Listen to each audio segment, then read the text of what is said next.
Welcome to Got Grass, conversations with the legends and leaders of bluegrass. You've enjoyed live bluegrass at Guitar Town CT concerts in Hampton, Connecticut since 2008. From Tony Rice, Rouse Stanley, and Doyle Lawson to Tim O'Brien, Sierra Hall, and Billy Strings. Now you can go behind the scenes as we chat with your favorite bluegrass stars. I'm your podcast host, Chris Worth.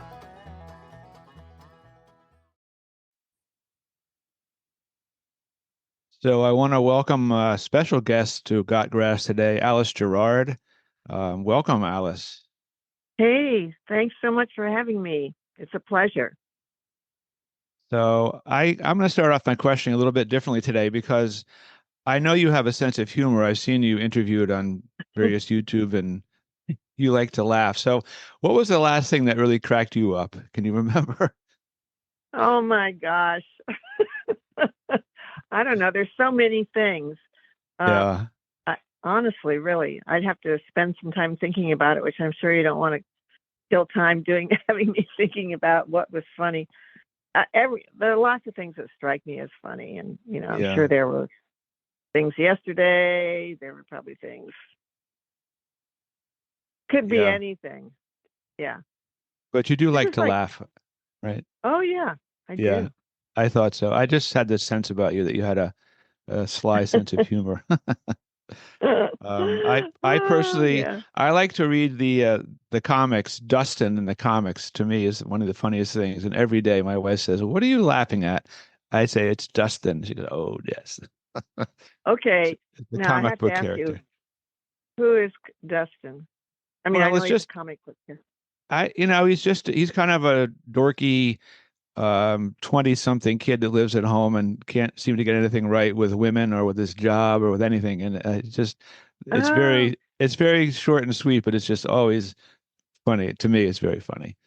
Anyway. I think I've seen that, but I thought it was called something else. Never mind. It's okay. I get it. Well, if you happen to see Dustin, you can check it out and see if it makes you laugh too. I have a daughter at home who's 17, and I've had two other daughters, so it resonates with me pretty well. Like, yeah, teenage. I'm sure. The question my I usually kids are all gone. Oh, they are, yeah. Yeah, they're grown up and gone. Yeah, my oldest, two of mine are gone. One is still home. I usually start off with this question, which is, what would a perfect day off be like for you? Oh my gosh. Probably if it was sunny outside, it would be lying on my couch and reading. Mm-hmm. Just lying on the couch reading. Yeah, pretty much. Because life has been pretty fast moving for me this last year or two, and I'm ready to kind of take it easy, but that's not going to happen. I know that. I have that feeling. Lying on the couch with my dog, she likes to sometimes get up on the couch with me, and that's nice. Gotcha. Yeah. I think most people in the music world know you, but could you talk a little bit about your upbringing and how you became so involved in music as a child? Is that? Well, first of all, we'll start with my parents. My mother was one of 8 children, and she and her sisters had a group called the Symphony Sisters Quartet. They all played music. They played piano, and they all sang, and they used to travel around a little bit, not a lot, but I have a poster of them. It's pretty funny.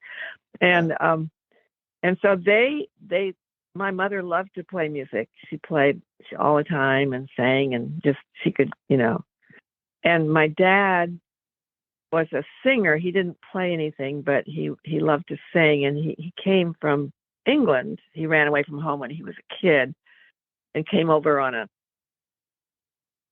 one of the last 3 or 4 masted schooners. I forget how many masts it was, but he got a job as a deck hand or something like that as a kid. And that's how he got to the States and jumped ship. And he started his life here, and he loved to sing, and he directed a lot of church choirs, and he and my mother would sing together a lot. And then whenever they'd have people over, friends, all their friends played music and sang, or at least most of them did.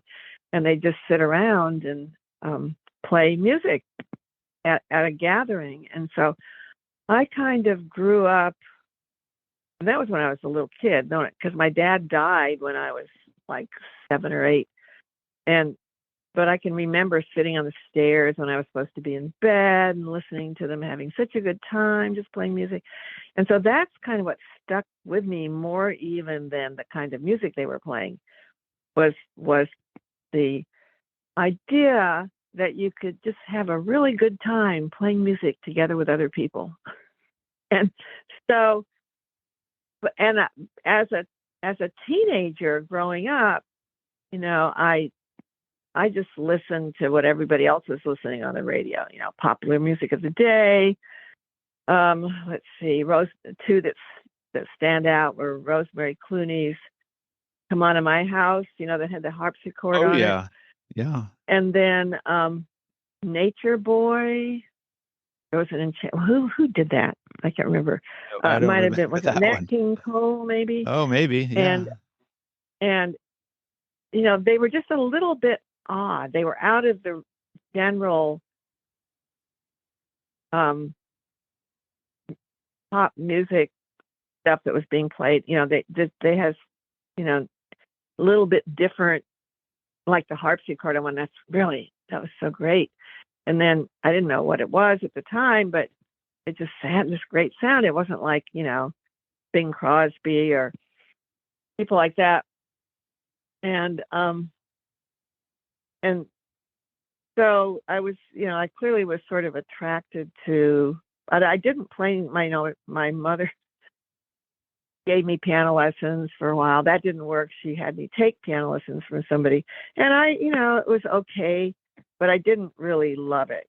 Now, I wish I'd paid more attention maybe to, I can back up a fiddle tune, chords, but I learned how to do those chords from playing the guitar. And so that wasn't my, it wasn't really until I went to college. I went to a college in Ohio, Antioch College, back in the 50s. And it was, it was kind of a progressive college, a lot of hippies and stuff like that. And so, and I walked onto the campus, and there were people sitting around under trees in the good weather playing guitars and singing songs and stuff like that. And I thought, oh, this is pretty cool. And there were so I got whole, I decided I would like to do that too. It was kind of fun, and friends I was making were interested in that kind of music. It turned out it was sort of one of the first eras of the folk music revival, number 2, I guess you call it. I don't know what it was. Mm-hmm. And so that interested me, and I kind of listened to different kinds of, folk music. And then later, a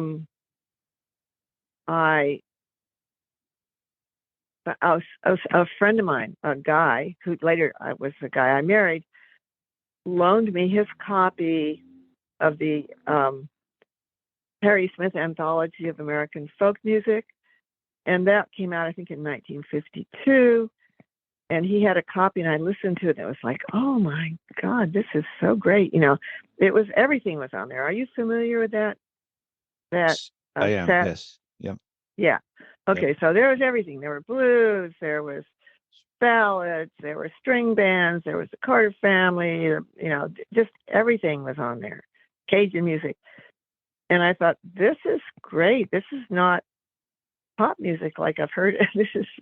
I really like this stuff. And so I went to the Antioch College music library, and they had, I found a 78 that I took out of the library that was Texas Gladden, who was from, somewhere in Southwest Virginia. I forget exactly where, around Hillsville, I think. And she and her brother both were musicians. She sang this ballad, unaccompanied ballad called One Morning in May, and it was very sort of mournful and sad, and it just really appealed to me.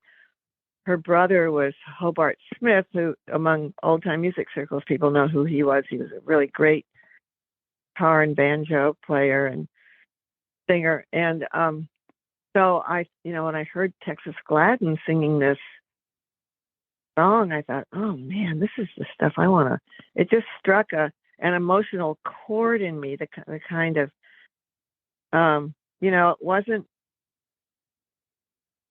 it was different than the voices I was hearing from the folk revival. It was different from, say, Judy Collins or Joan Baez. It was a different kind of music, and you listen to it, it's like it comes really out of the earth. It comes in, and you could just tell it. People were, and so I didn't know anything, but I was starting to listen to stuff, and then Antioch, you have a co-op job where you spend part of the year working. And both Jeremy, the guy who loaned me the Harry Smith anthology, and who was later my husband, he and I got co-op jobs in Washington, D.C. in the mid-'50s. And so that was kind of another renaissance for me. I was like, whoa, there's something going on. And there were a lot of people there who, around D.C. and Baltimore, a lot of people had moved up there from the South. To get work in the factories when the South was in bad straits. And so there, and of course, when you move from a country to another country, or a section of a country to another section, you take your culture with you. You take your music with you, you take your food ways with you, and that's what happens. And so there was a lot of action around DC and Baltimore back in the 50s and 60s from people who had moved up from the South, and they'd take their music and they'd find places to play with it. Every little corner bar in Baltimore had a bluegrass band in it, a little bit bluegrass band, and there was a lot going on, and there turned out to be a lot of young people who weren't necessarily from the South, just sort of young middle-class kids who were also finding this music really great and who were trying to learn how to play it. So there was a lot of exchange between Southern musicians and sort of basically, I'm going to say, working class Southern people who came up to get work, and sort of middle class college kids in their 20s, and sort of getting really attracted to the music. People like Dick Spotswood, Pete Kuykendall, and other people. And so, and we were there. We were like, oh, let's go, here's some music time. Let's go out to some roadhouse outside of DC. And it was pretty tough. I remember going to a show at I forget the name of the place, but Benny and Valley Kane, and some of your listeners will know who they were. They were a married couple who played bluegrass, had a bluegrass band, and they play a lot around the DC area for sure. And so we went to hear them, and a fight broke out, and in the bar, which happened a lot. It never went to death and destruction, but it usually came to blows. And the band would just leave the stage, run off the stage, and go into the back room. And then people I remember going under a table one time, and then the owner of the bar would kick them out in the parking lot, and they'd continue out there. But so it was kind of it wasn't like it is now. It wasn't polite. Or Right, it's right. not always polite now either. But yeah, so it was a different time and a different world kind of, but it was a very exciting world to all of us who had not necessarily grown up with this music, but were really attracted to it and wanted to learn how to do that music. You know, I remember going out and buying some Lester Flatt and Earl Scruggs, you know, joy bells on one side, and I forget what was on the other side, listening. I was trying to play the banjo a little bit and teach myself some guitar. And so that's kind of how we got. And so we decided, and then Jeremy, he decided he wanted to quit because he thought he was going to flunk out. And he thought it'd be better to quit rather than flunk out. So we then, after a little bit, we got married, we stayed around DC, and then he got drafted because back then, you know, if you quit college, you got drafted. And but we were still staying around DC, and everywhere we moved up to Pennsylvania for a while. He had a job there with the Army, but there were musicians, you know, just like DC, there were other places in Pennsylvania where the same sort of thing was happening. It was kind of like people were discovering bluegrass and old time music. And we were kind of more into bluegrass at that point. But, and then I went and Mike Seeger also lived around DC. He was working around DC, and he and my husband had gone to high school together. So they were friends. And Mike was working at a TB sanitarium just outside of Baltimore during that time as a conscientious objector. And Hazel Dickens' brother was a patient in the sanitarium. And so he heard Mike sort of diddling around on the mandolin one day, and he said hello and said, "Oh, you should come and hear my sister. She really can sing." And so he took Mike over to dinner, and he met Hazel. And so when Jeremy and I were there, well, Jeremy met Hazel before I did, and he said, "You know, there's this little skinny girl with a great big voice, and you should meet her." I'll never forget that. And so eventually we did meet, and you know, she was part of many members of her family. A large family had moved up and moved to Baltimore to get jobs in the Dixie factory or whatever it was. There were some factories around there then, and you know, life didn't always turn out to be as great as they thought it was going to be, but that's a whole nother story. Country music is built on those songs. Yeah, exactly. Right. Yeah. Right. So let me ask you a little bit about you and Hazel Dickens, because obviously there's a chemistry there that worked. How would you describe that? What drew you together with her, and just the music just seemed to pour out of you so perfectly? Was that just chance, or did you something about her or you that made that work?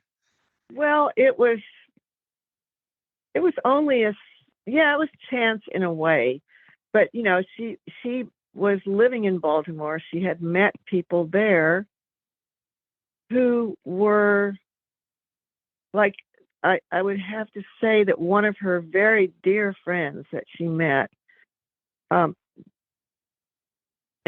Mike in some ways was a linchpin among all these, sort of getting all these people together, whether they, you know, it wasn't thought out to be that way, but you know, Jeremy knew Mike knew Hazel. Jeremy got introduced to Hazel, then I got introduced to Hazel through Jeremy and Mike, but she had also discovered other musicians in Baltimore, and she played a little bit of bluegrass music, and she had a boyfriend who played, and so they made music, and she also met this woman, and I don't know exactly how that all happened, but it was kind of a community of people. And I think that this one woman named Allyse, Allyse Taubman, was a social worker, and she met Hazel through music connections, and they became really close friends. And Allyse, Hazel was somebody who was very shy, and she was not very trusting of people. She was a little suspicious of motives and stuff. I don't know, she just had this, I've been around the block or two, and I know what's going on here, and I don't really trust you kind of attitude. And also because, historically, the Southern people have been, mocked and made fun of, and she remembered very clearly how when she moved up from West Virginia, somebody made fun of her for saying pop instead of soda.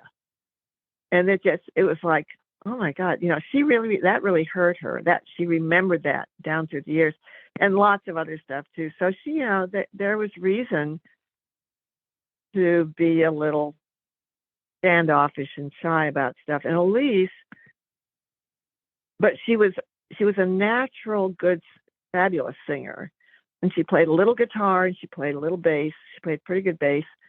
And, she had learned that back in West Virginia, where she grew up, because her dad, the whole family played different things. Her dad was a singer and a banjo player, an old-time banjo player. And so she grew up with it. And then when she, as usual, when they moved, they brought their music with them and found ways to make music, whether it was getting a job in a bar with a bluegrass band, or whether it was just sitting around at home, or whether it was what happened in Baltimore and in DC is people would get together at, like, Allyse and her partner at the time, Willie Foshag, had an apartment in Baltimore, and they hosted so many parties. They were just parties, and they brought together all these different people, like Hazel. And I remember, I think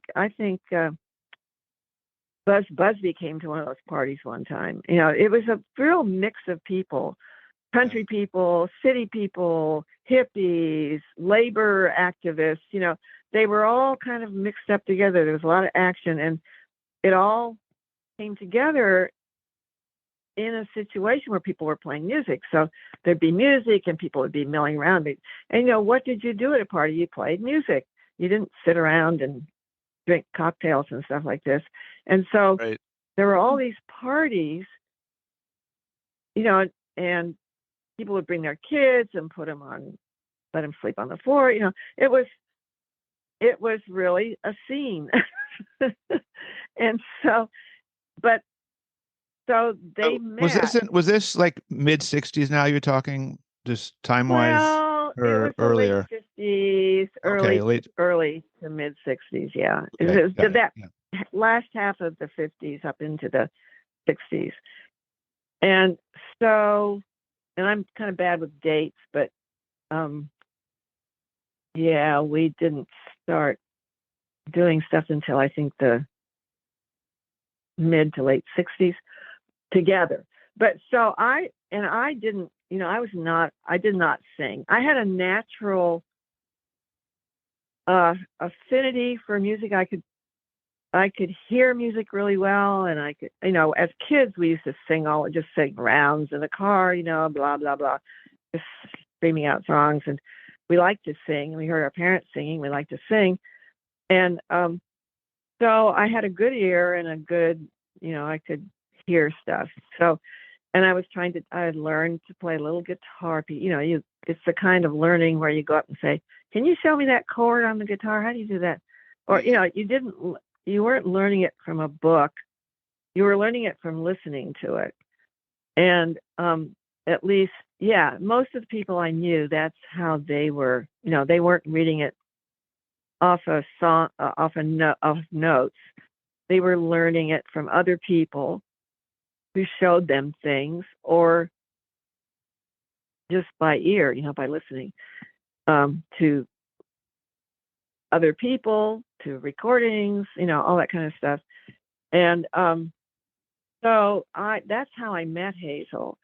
And, I just loved her singing so much. And she was kind of like a mentor. Well, I shouldn't say mentor, but she was a person I looked up to. She was older than me. She, she was another woman. That was a big thing. There weren't that many around. So, and she was singing and playing the bass, and she could play a little guitar. So, and parties were a huge thing. So when there'd either be a party in Baltimore or one in DC, so you'd have a party in DC, and Lamar Greer would come over. They were friends of ours, and he'd be playing bass. Other people, Pete Kuykendall might be there. Different people, I can't remember. John Caparakis, other, probably, I can't think of who all of them, Jack Tottle. Mm-hmm.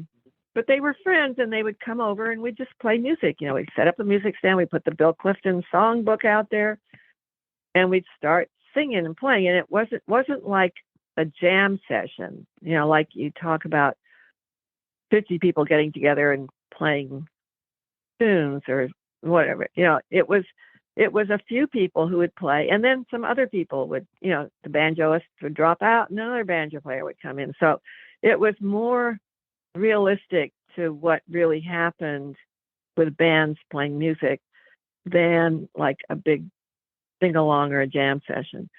So, right. And, we'd take turns. And I think that somebody, I don't remember how, but I was listening to her a lot. I would say she was my main influence. I was listening to a lot of recordings of people like, and the other thing too, I should not forget this.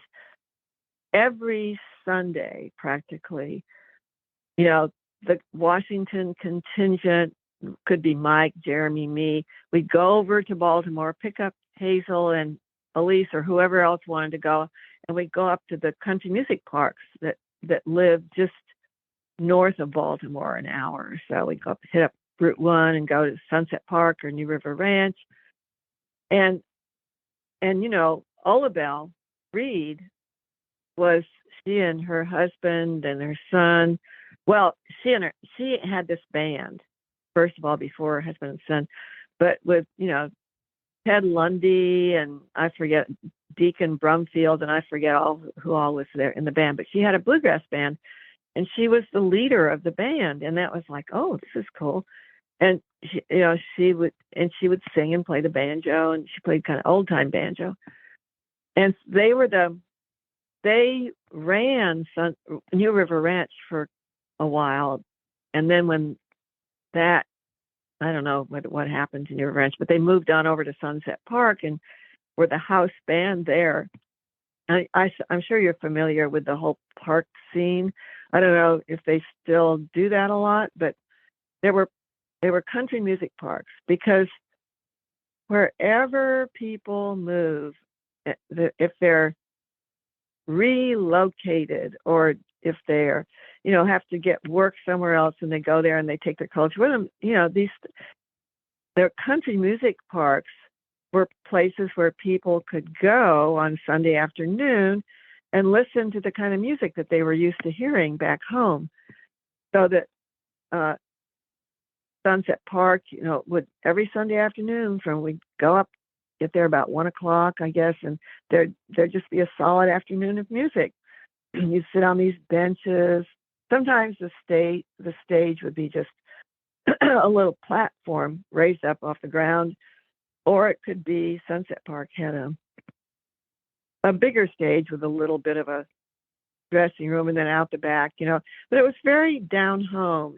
And they had planks on cinder blocks, out front for you to sit on. And sometimes there was no covering of the audience. And sometimes, New River Ranch, there was nothing over the audience. In Sunset Park, they had some kind of a shelter over the audience.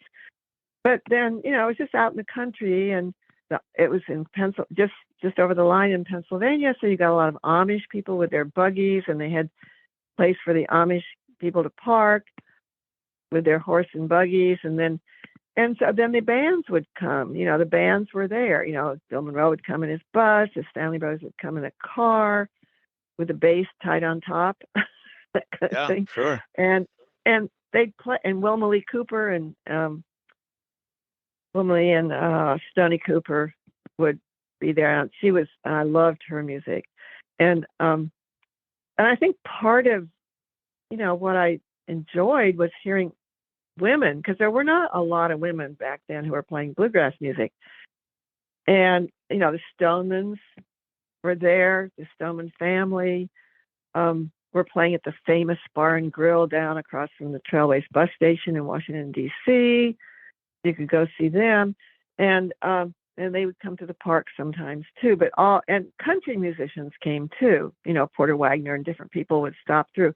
It was very informal, and there wasn't a lot of separation between musicians and people. And so you might, and people would bring lunches. They had picnic tables. They'd bring a picnic. They'd set up at a picnic table at Sunset Park. They also sold food, and they had lots of little booths with different games. They had a little rickety Ferris wheel down at the end. If you had kids, you could just kind of turn them loose. And so Hazel and Elise would always pack a picnic lunch and bring it. And then we'd set it up, and then we'd invite whoever it was, the Stanley Brothers or whoever, to eat with us. And they would come and sit down and eat. And, this is what people did. And then they talked, and their fans were there. People loved to come and see them. And they loved to talk and find out, and Bill would say, well, how's your wife doing these days? Is she any better than the last time I saw her? And stuff like that, how the kids doing. And so there was mixing and conversation, and it was very informal, and it was just great. So it sounds so amazing, and it's a part of life and culture that I really didn't know much about. I don't think it's too familiar to people up here in New England, that whole scene. You're going to write a book. I'm just sitting here listening, thinking, my God, you're telling a whole book about a history that most people either don't know about or vaguely remember or would love to know about. This is just amazing. I hope you will. Maybe you have. I don't know. Well, actually, I should tell you right now, I did write a book. It's kind of a memoir. It's not like an autobiography, but it's in sections, like what it was like to be a woman raising 4 kids after your husband was killed, and playing music and blah, blah, blah, blah. And then I have a whole section on Hazel and a section on making this film called Sprout Wings and Fly, which was about Tommy Jarrell, old-time fiddler in North Carolina, and just different things. It's like a scrapbook kind of. And then the main reason I did this was that they hired me to, or they invited me, I guess. I don't even remember if I was getting paid or not. But the Center for Documentary Studies at Duke has this teaching position, I guess you'd call it, for a semester, that they want somebody who's not an academic to come in and just share their knowledge with students. And so 2 friends of mine, one guy was the head of the center, and a friend of his wanted me to come and do something. I said, what? I've never graduated from college, blah, blah. And they just kept at me, and I said, okay, I'll do it. And then, so I did that. Thank God I had this. There was a graduate student named Mike Taylor who was in the folklore program at UNC, which is just down the road. And he asked if he could be my student assistant. And so he did that. And he knew what he was doing. He was around the academic world and helped me out a lot. He later became, he's now, he always had a band, but he's now His Golden Messenger. I don't know if you've heard of them, but they're kind of a big name in the songwriter, Americana field, rock and roll sort of stuff. And so he helped me out a lot. And then I was able to bring people to the class to talk about their music and stuff like that. And so, but the thing was, they had all this great equipment for digitizing stuff in this one big room with all these computers and equipment. I don't know what it was, digitizing stuff, Nikons and all this stuff. And so I had access to that. So I'd come back in the evenings or on the weekends, stuff like that. And I had taken photographs for years. I wasn't a photographer. I didn't consider myself a photographer, but I loved to take photographs. And when my husband was killed, he had a camera. So I started taking some pictures of musicians, and then I took one class at the Smithsonian one year and on how to take photographs and print them and stuff like this. So, and then I got a printer, enlarger, and dragged that around with me for a while. And I took all these pictures of a lot of them, and a lot of them are of my kids. And Jeremy took a lot too, and we took pictures before he died, and I just kept doing it. And so I had tons of negatives, and I started digitizing them at the Center for Documentary Studies. So I had, and people would come by and look at the pictures that were showing up on the screen, TV, the monitor. And so Tom Rankin, who was the head of the place, came by one day and said, "You know what? You should do a book." So I thought, "Oh yeah, well, that's a likely thing to not happen." And but I sort of went on the back burner. And then when I got more serious about it, my idea was to just have a book of photographs with stories around the pictures.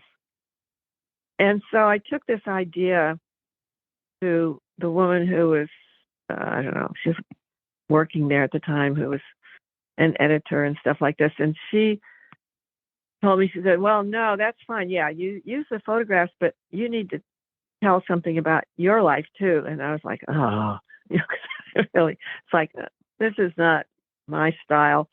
And so it went back on the back burner. And I was very busy. I was playing a lot of music, and it wasn't until several years ago that I kind of, one of the things that happened is when I left the Center for Doc Studies, they gave me a little, I'm going to look at the name here. It's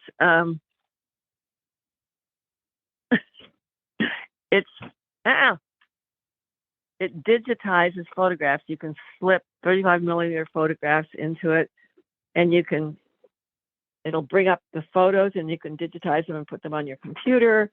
And so they gave that to me.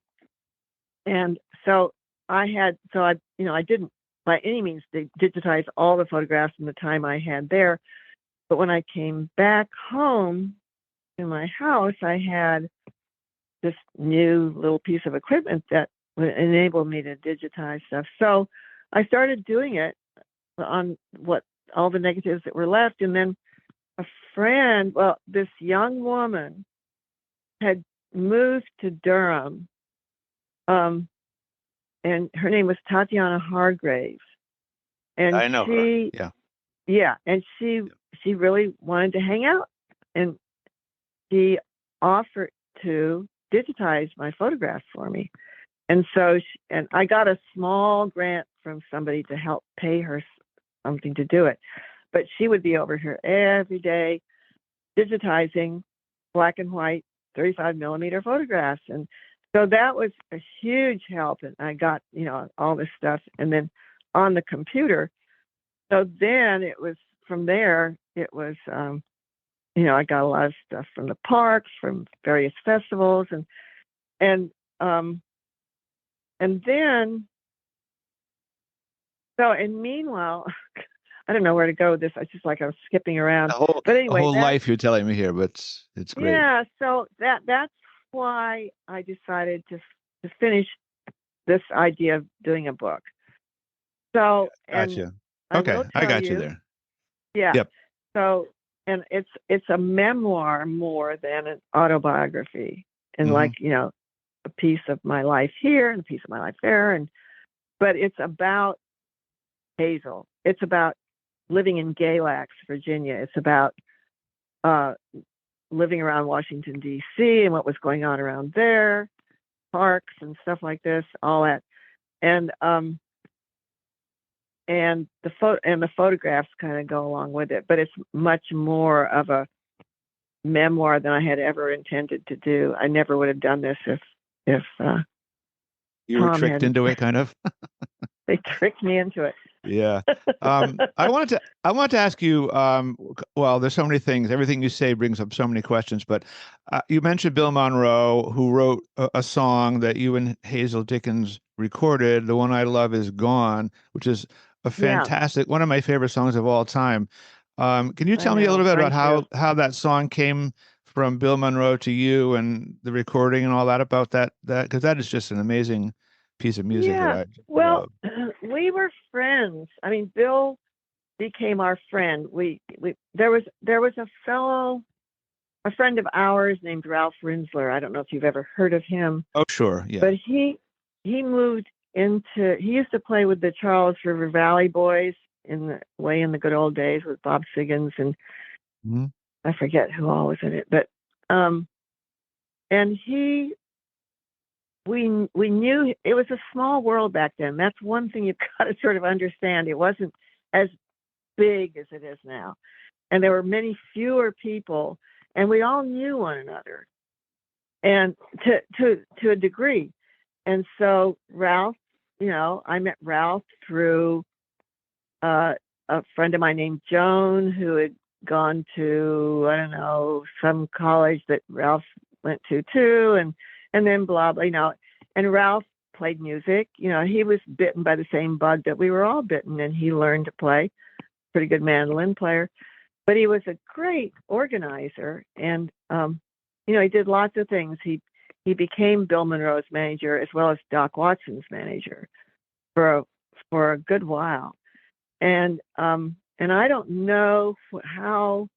I mean, you know, we met Bill because it was easier to hang out with people back in the day when you went to see them play, you know, and you could talk with them and get to know them.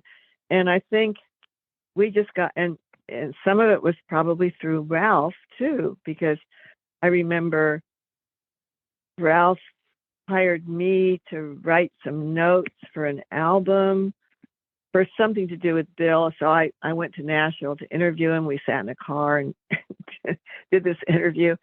And so he was just a friend, you know, and he would come to the house. They'd park the bus in front of the house. This was particularly when he had his band with Peter Rowan, James Monroe, Richard, what's his name, that played fiddle. Green. Yeah, Richard Green. Yep. And did I say Peter Rowan? Yeah. And so, and they would just stop off sometimes, and we'd visit, and it was one of those times. They were probably playing in town somewhere, and or maybe it was at the Smithsonian Folklife Festival, or I don't know what it was, but they would be there. This happened a fair amount, and my kids loved Bill because he'd give them quarters, you know, stuff like that. And so I remember we were all in the living room, and Hazel was there, and Bill came out, and he said, you know, he came out of I don't know, somewhere. He came into our room where we were in the living room, and he said, you know, I've got a song that I think you girls could really sing. And it was The One I Love Is Gone. And we loved it, you know, immediately as soon as we heard it. and Peter Rowan showed me a couple of little things I could do on the guitar with it. And so we recorded it. And then later, many years later, when Hazel and I were getting ready to do this is after we had stopped playing together and then come back to playing together via a tour out to the West Coast. And we would get together, she lived in D.C. and she lived in D.C. forever after she moved from Baltimore. And so I would go over to her apartment and we'd practice, for this tour. And during that time we wrote because Bill only wrote one verse, the verse that we recorded. So we wrote another verse, which we never recorded, but we would play it whenever we played. And if I do that song today, I always put that verse in. So it's a beautiful song. And that's how he said, I think you should do this song, And so, yeah, it's so quintessential Bill Monroe, It's got all the mournfulness and the weird majors against minors and stuff like this. So do you know why he didn't record it himself? Because it sounds like a song that he would have done a pretty good job with too. Are you sure he didn't record it at some As far point? as I know, I don't know. I've never heard of any recording that he did, and I'm not sure. I'm not sure about that either. Yeah. Because I didn't think he did, and then somebody said, "Well, yeah, he did record it." And I know, somebody just gave me I don't know if I can find it, but they sent me a Bill Monroe. It's everything he ever recorded, what the song was, who the personnel were on it, and this and that. So it's probably in there if he did record it. I'll have to look up and see. But anyway, we recorded it, but nobody, and if he recorded it, it would just be the one verse. And then that beautiful bridge, with the little bird. And which you do twice. I only know the one verse. I've never heard the second verse that you created. Well, so I've only heard the one and then the two bridges. So it's interesting. Well, we wrote it probably, back in the 70s or somewhere along in there, late 70s, early 80s. No, it would have to be the 70s. We wrote it, and we just started doing it when we did the song, and then I've continued to do it if I do the song. So yeah, it's not out there on record or anything like that, but somebody's somewhere has probably recorded a live performance of it. Maybe it's probably on YouTube somewhere. So as a musician, do you think of yourself primarily as a singer? I do. Yeah, I do. Primarily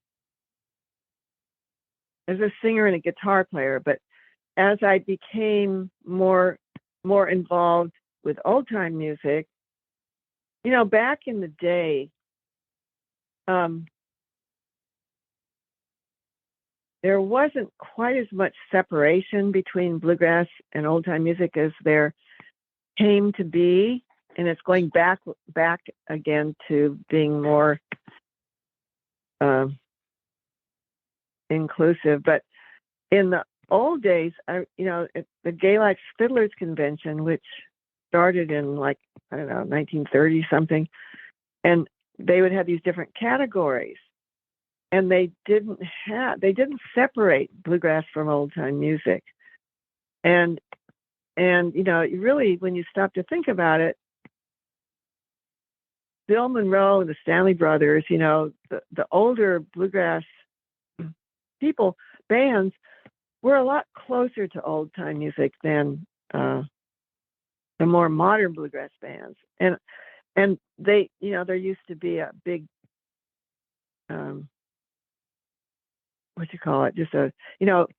bluegrassers would kind of turn up their nose at, you're only playing old time fiddle because you can't play bluegrass fiddle, kind of stuff.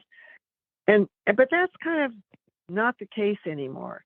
But it was at one time. And so we were kind of in the bluegrass camp for a long time, although that's not necessarily true. I mean, because, we really loved all of it, but we were learning to play bluegrass. And I think part of it was just that there were so many bluegrass musicians around Baltimore and Washington. And so, we went to the parks, which either had country or bluegrass music. I don't remember having them had old time music, but then, but I always wanted to learn how to play the fiddle, and I got very involved in old time music. And then after Hazel and I split up, I put together a group of 2 other women and me called the Harmony Sisters, and we would play. Jeannie played fiddle and great guitar player. I played banjo and some fiddle and guitar, and Irene played the cello and fiddle. And so we toured a lot, and we played a lot of old time music and a lot of original music because Hazel and I began writing stuff. This is hearkening back to like the late 60s, but when we started going on this, it was called the Southern Folk Cultural Revival Project. There's a mouthful for you. Sure, yeah. But it was many things before that. It was the Southern Folk Festival. It was the Southern Festival of Southern Song or something. It went under a bunch of incarnations, and it was started by a couple of women, Anne Romaine, who was from Gastonia, North Carolina, and an African-American woman named Bernice Regan, who you may have heard of. She was the founding member of Sweet Honey and the Rock, if you've heard of that group. Yep. And but they were both living in Atlanta at the time and working with the civil rights movement down there. And so the way it happened apparently was, so Anne was living there and Bernice was living there. She heard this knock on the door, and it was this little tiny, Anne was really small woman with long blonde hair, and she was staying there, and she had this idea, and she wanted to talk to Bernice about it. They met through the civil rights work they were doing.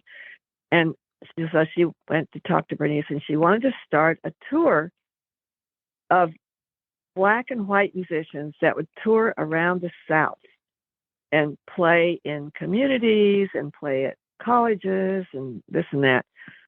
And so that's how it got started. And Bernice had a lot of connections with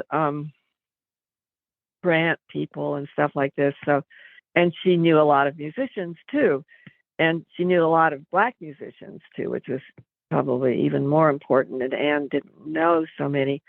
And so they put together this tour, and it included, their first concert, I think, was at Vanderbilt College in Nashville. And I saw a picture of it that somebody had taken, and it was like D. Ford Bailey was there, and was it Bill Monroe? Anyway, it was a mix of musicians, and they did their first concert. They didn't do a tour, but they did a concert there. And then, but later on, Bernice went to work somewhere else, and she couldn't be part of it anymore. But she was on the board, and Anne formed a nonprofit organization and continued with the tours around the South. And at some point, she asked Hazel and me to be on the tours, because the whole idea of the tour was to kind of bring together people through music. I mean, that's an oversimplified version of it. And and have Black and white musicians. We traveled together, we ate together, going to restaurants, and sit together and stuff like this, which was sometimes a little I don't know, you notice that the waitress would serve the black musicians last and stuff like this. You noticed all that stuff. You got very tuned into stuff like that because, and of course, and and there were some amazing people on the tour, and if we were somewhere, if we were near, say, Whitesburg, Virginia, playing, we'd get Ralph Stanley to come over and play with us. And if we were somewhere near Deep Gap, North Carolina, Doc Watson would come and just be in for one concert. But we toured and we traveled all in the same vehicle, usually a van. Sometimes mostly a lot of it was my van. And we'd travel around, and we had this way we'd sit up on the stage all together. We'd take turns getting up to the mic and playing. And then we'd back each other up if somebody needed to. And there were people like, I don't know, it's amazing to think Elizabeth Cotten went on the tour, Ola Belle and Bud Reed went on the tour. Any of that recorded? Brothers. Was any of that stuff recorded as far as you know? Probably. Yeah, not by pretty interesting to see and hear it. It would be. And, all the papers and stuff from that, Anne died, I forget the exact date, but she died from appendicitis, if you can believe it, down in Gastonia. But she, all her papers and stuff are and all the stuff from this tour is at the Southern Folklife Collection at UNC. So people have access to that. And I don't know. I didn't ever record anything. And but I'm sure people did. Yeah, and sometimes this stuff turns up on somebody's recorder or whatever. Yeah, that would be fascinating to hear. And there might be stuff at the Southern Folklife Collection, and I haven't gone in to look to see what's there as far as recordings.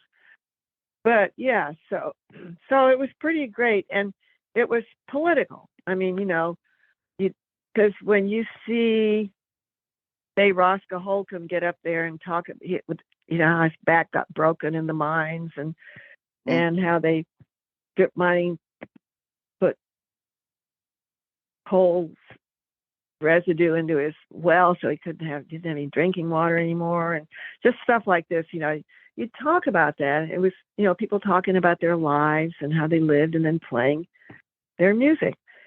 And sometimes we'd do workshops, and we'd go into one place we went a lot was Blackie, Kentucky, which is right in the middle of coal mining country. And we'd get Doc Boggs out, and he lived over in Norton, Virginia. He'd come up, and I took a lot of pictures there, but I didn't record anything. But so this sounds like a perfect topic for a Ken Burns documentary. I mean, I know we did the one on country music, but that was more mainstream stuff. But this is really getting into the real down-home, rootsy politics, black and white culture, all this stuff. Totally. It's amazing. But, it's amazing. So many of those people are dead now. I mean, it's like. Well, you're not. They are. You're not. I'm not. You have all the memories. You have all the stories. I was talking. The only other person I know of who is still living, who used to go on these tours, is Sparky Rucker. Do you know him? Have you ever run into him? I do not. He's a black guy from Knoxville, Tennessee, blues player, and really nice person. And but we were talking about this, and he was saying, we're about the only two people left who went on that tour, and we should write a book or something like this. Well, I'm not going to do that, but somebody better get it before. Yeah. Oh, Jack Wright. Jack Wright is another person who's still living, kicking. Okay. But he didn't go on all the time, but he did go. He's from Flintwood, Virginia. Well, here's the thing, Alice. We just went through the fastest hour of my life.